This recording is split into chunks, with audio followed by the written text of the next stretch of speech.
Hello, my name is Kim Sauer at Apex 2016. I'm joined today by Glen Thomas from Indium. Glen, great to see you here. Now, you're very active marketing-wise, and you've got a campaign running at the moment. We Tell do. us about that. So first of all, thanks for inviting me and having me here today. I appreciate that.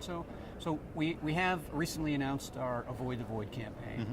So based on a lot of feedback we've had from our customers and our R&D team and our sales and technical team, we've determined that one of the biggest problems that our customers have is voids in their solder. More specifically, voids under QFNs and CSPs, etc. So based on that, we took a look at our expertise in equipment and processing for SMT assembly, as well as our materials, and we've rolled out this Avoid the Void campaign to assist our customers with minimizing voiding to minimize the headaches that they have. So. Certainly rolls off the tongue nicely. It does. Avoid the Void campaign, absolutely. So. And it covers a number of products. What are your top products? So the top products we have for SMT are SMT paste, which are 10.1 and 8.9 HF, depending on whether or not a customer can use a halogenated product or prefers the halogen-free product. So, are there specific products for specific markets within the industry? So those two products are specific for SMT solder paste, for SMT assembly, but there are comparable products for semiconductor assembly and other markets as well, yes. So, and we've done a lot of homework on this. We've compared those two pastes, the 10.1 and the 8.9 HF, to our own internal products, as well as other products that are available on the marketplace to look at the voiding percent.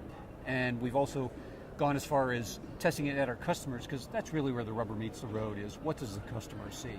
And those two pastes really are going to give you the best bang for your buck as far as low voiding.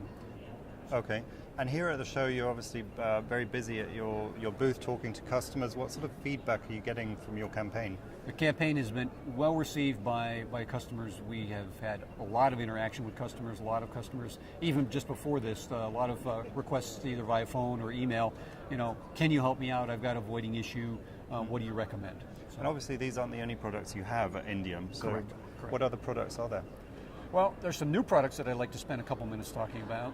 The one that was most recently released is our 10.8 HF, and it was specifically developed for those larger packages, larger BGA packages that have a coreless structure, and they tend to have non-wet open issues, okay, where the solder doesn't actually end up connecting, which can be a reliability or a field failure. So that's one product. We have another set of products that was developed for laser soldering. Those customers that prefer not to use a conventional reflow oven and instead use a solder or laser burst. Those would be Indium 509 and 510L. And then final set of products that was released most recently are the micro dispense, or some people call it jetting. Typically you use those after you do solder paste inspection, where you find you have a couple locations you need to top off a little bit. Otherwise you end up with maybe not enough solder, end up with a poor joint, doesn't pass inspection, or it might ultimately fail reliability testing. So. Excellent. Well, Glen, it was great talking to you. Same here. Great success with the Avoid the Void campaign, and great success with the show. Thank you very much.